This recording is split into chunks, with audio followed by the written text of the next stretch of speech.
Well, this is what it's all about, isn't it? Look at that. Oh my god. Yeah, I just found myself about almost a kilometre to the west of where I was expecting to be or wanting to be.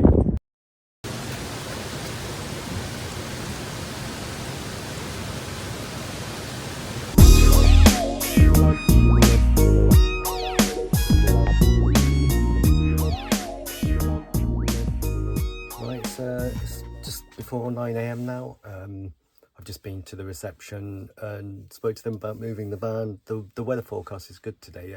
Possibly a few showers this morning, but they won't last long. Could be heavy, but short-lived. Clearing up this afternoon. Tomorrow's going to be pretty horrendous again, apparently. So this is the day to do your adventure stuff. They post, as in places like the Alps, that they post a really accurate mountain forecast on the outside of the shop, so you can plan your day or your week accordingly, which is always really useful, and you know, should be taken heed of really. But I'm essentially going up to the kind of Langdale Pikes over a high point called High Raise, and then off to the northernmost point, pick up a couple of walls, and then come back along a river, and then eventually pick up the high point that I did 2 days ago. So I'm glad I did that, because it means that, you know, when I get to that point, I'll know where I am and how much further I've got, and it's just good to do a bit of reconnaissance like that and gradually like piece the area together in your head, like geographically. So yeah, I don't need to head out massively early, but it just means that, you know, now I've moved the van, I don't have to rush back to move the van before a certain time. I know the weather's slightly better this afternoon. I've got, you know, what, 12 hours of daylight, so I've given myself a big buffer of time. I don't have to rush it. I'm taking an extra layer with me today, just in case something goes wrong. I'll have my waterproof with me. I'll be wearing a long sleeve top, and I've got waterproof over trousers and stuff like that with me, and plenty of calories should I have any incidents. And I've got a survival bag as well, so I'm pretty well kitted out. It does mean the pack's heavier, but it just means I'll have to go a bit slower.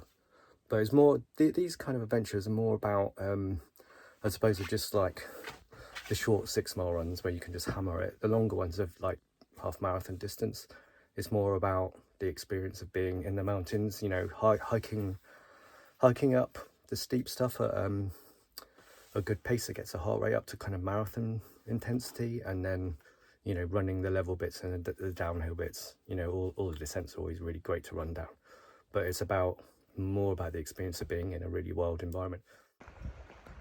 So that's the valley I went up yesterday. Then up to the right, that's where I'm going to be coming down, and I'm going up there. That's embarrassing. In classic John style, stopped to talk to a D&V group to say how amazing I thought they were. They were out in all that wild weather yesterday up high. They're camping out wild again tonight. It turns pretty horrendous again tomorrow. And then I missed my turning. I had to backtrack about 1/4 mile. Just thinking that it's not like in the Alps, for instance, where you get loads of signs everywhere, every kind of junction there's a sign telling you where you are and where you go, where they lead. And here, the trail that I was supposed to take is quite, I mean, when you see it there, when you know it, it's obviously a trail, but nowhere near as obvious as the one I took.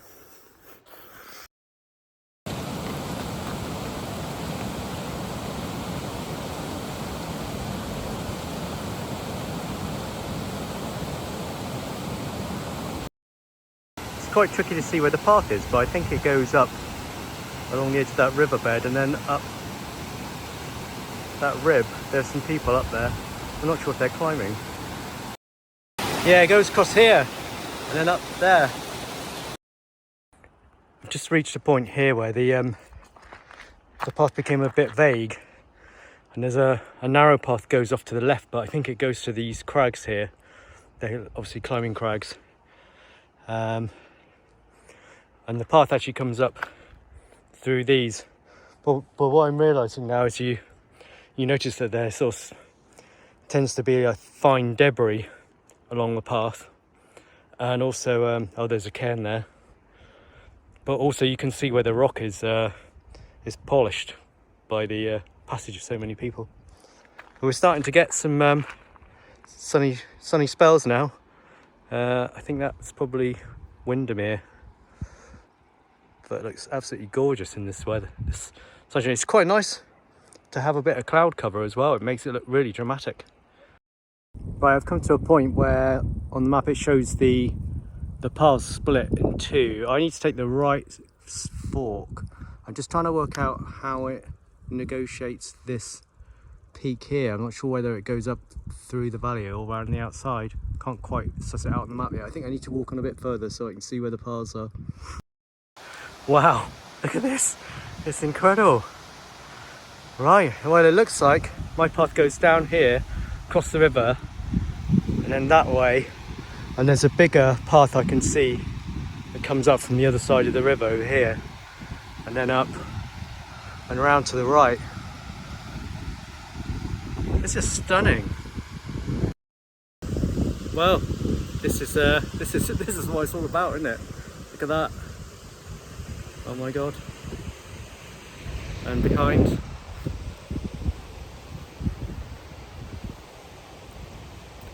Yeah, it's alright, isn't it?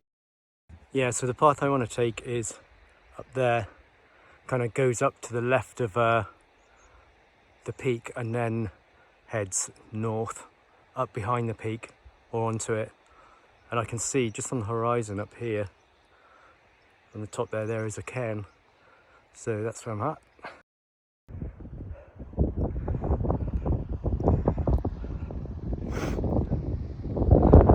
Wow.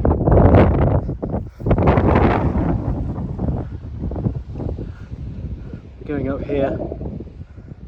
Right, this is the sort of thing we're going up now. The OS map showed the main path goes right here, but in the Ainsley guidebook, he shows that there's a shortcut that just carries on kind of up the edge of this gully. So I'm going to try that one.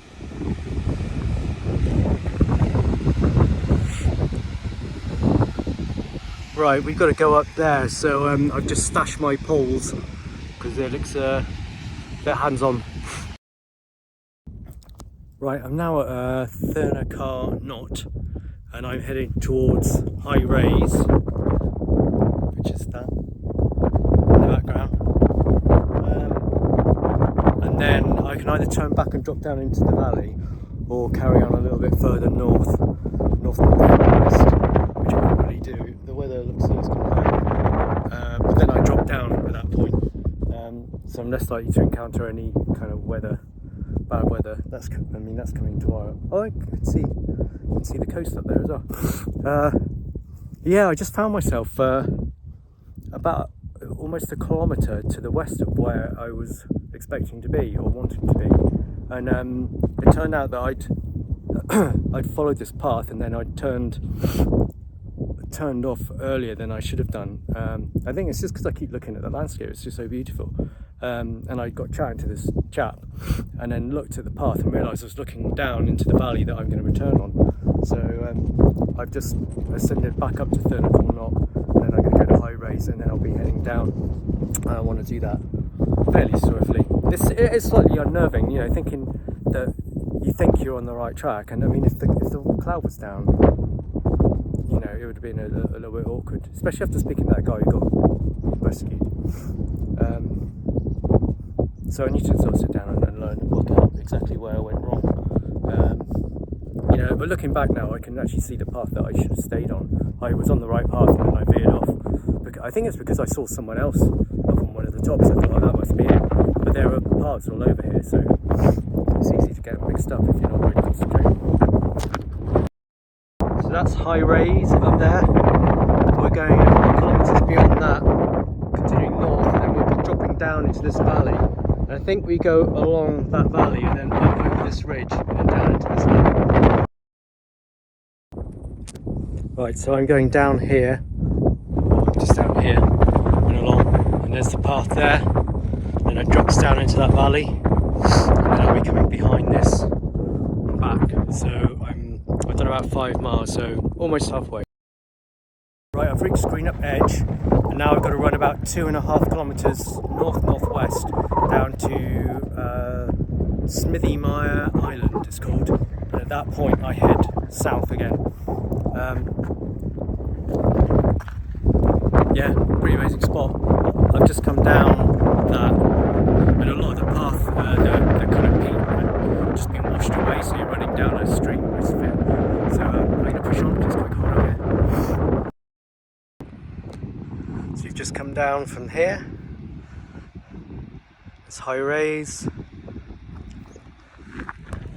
Headed down into the bottom of this valley, find this footbridge and turn south in about 1.5 miles.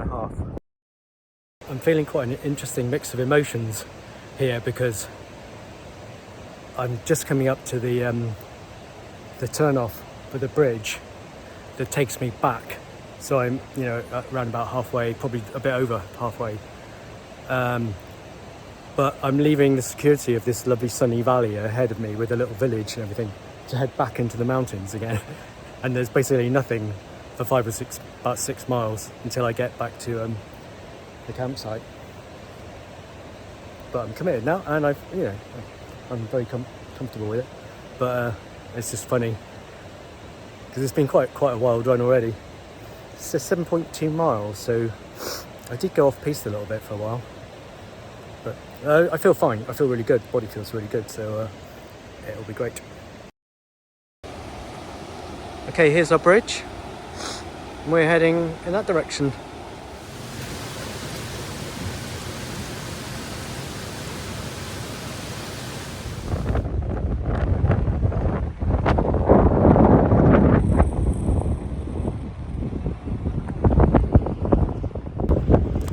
I think this has to be one of the most beautiful runs I've ever done in my life. It's just stunning. I've got a funny feeling I might be relocating to the Lake District. Feeling quite a strong urge to be here a lot. Right, luckily for me, anyway, I've got my navigation sorted, but luckily for me, there are a group of people up there with brightly coloured clothing and rucksack covers going up the path I'm going up. I've just double checked I'm learning from my mistakes and not assuming that whoever I see in front of me is going the same way as me, but they are definitely on the path that I want. So just over the top that goes back down. I'm about 2 kilometres from Langdalecamp, Langdalecamp, where I was the other day, 2 days ago. So that's good. I'm on track. The weather's looking fine. There is a little bit of weather about, but it's higher up. And it kind of adds to the drama, really. But this is absolutely stunningly beautiful here. I'm absolutely gobsmacked. I can't believe I've never been here before. But yeah, I think it would take a couple of years to well, I don't know if you'd ever completely explore everything you want to.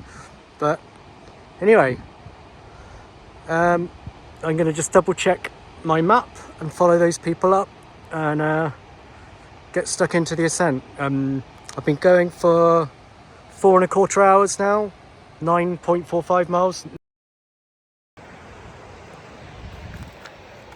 Yeah, not as runnable as I was expecting. Because of this terrain, it's kind of, it's like an almost an ankle roll at every step. I think I've run about maybe 30% of it, maybe 40%. Not a huge amount, but a lot of the descents have been quite good. But again, I'm just making sure I don't hurt myself out in the middle of nowhere. I think that's I think they're probably a DFE group. Right, listen to that sound of water everywhere. Right, let's get going.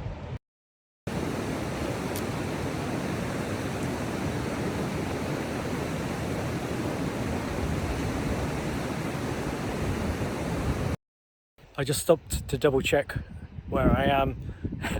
Just you know, I can see people up ahead and I want to make sure I'm not just assuming everyone's going in the same direction and there's only one path here. But so that's the top of one of the pikes, and I'm heading up here towards this kind of coombe, this col, and then that drops down. I think I'm about a kilometre from my end point from the run I did 2 days ago, so I'll recognise that when I get to it.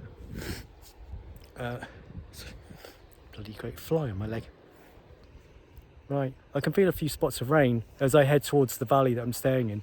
I think it must be quite notorious for being a bad weather spot, but if I keep moving then, and it's a light shower, then I should be fine. I don't really want to have to stick my coat on. But there's a cairn up ahead, about a quarter of a mile away, so I think that takes us into the coombe. Right, I recognise where I am now. This is Langdalecamp. And you can see this path goes down. It looks very similar in character to the one I can remember seeing going off from my high point, and it just disappears out of view over here. And I can recognise these mounds, this kind of glacial, I think it's some sort of glacial formations. Yeah, so come from there, heading back down here. Again, there's some people I can, with coloured tops on, I can see down there, so that's handy. But once I get to just a few hundred metres beyond them, I'll recognise where I am, and it's that kind of staircase of stone steps down into the valley and then back along the valley. So it's going to be about 13 miles, I think, altogether. Yeah, incredible. Yeah, it's still feeling pretty good. I haven't been drinking a great deal of water. I was going to take some more out of a stream, and I realised I've got like half a flask full still. So I need to up my game with my hydration. I've been taking a lot of energy on, and I've been feeling pretty good for it. I've been getting little hits off the gels and things that I take them. Okay, it's quite dark over here, so I'm going to keep moving. And now we're back into the Langdale Valley. This is where I ran 2 days ago, so familiar with this path. The rain's holding off, the sun's coming out now and then, but adds a beautiful contrast to the colours where it comes out. And the body's feeling pretty good. My knees felt a little bit sore a couple of times, but on the whole I keep pumping in the calories, and the body's still responding, so I'm really pleased about that. This is the hardest effort I've done in a while, probably a good year or more. Well, actually since maybe UTMB last year, but yeah, really pleased. And just bumped into some the people I was parked up next door to on the site until I had to move on to a non-hookup space. So yeah, look at this. Definitely thinking of moving here. And we came down there, right down to the bridge, and then it's just a mile or so, a couple of miles down the valley.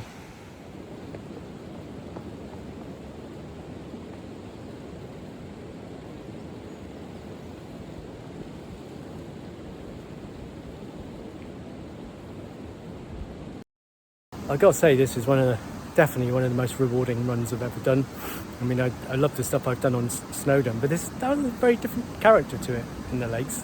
There's something quite different about it. It's kind of greener and rolling, and feels slightly less intimidating. I'm not saying it's not intimidating, but less so than, you know, stuff around Snowdon when you get off the, you know, the well-beaten paths.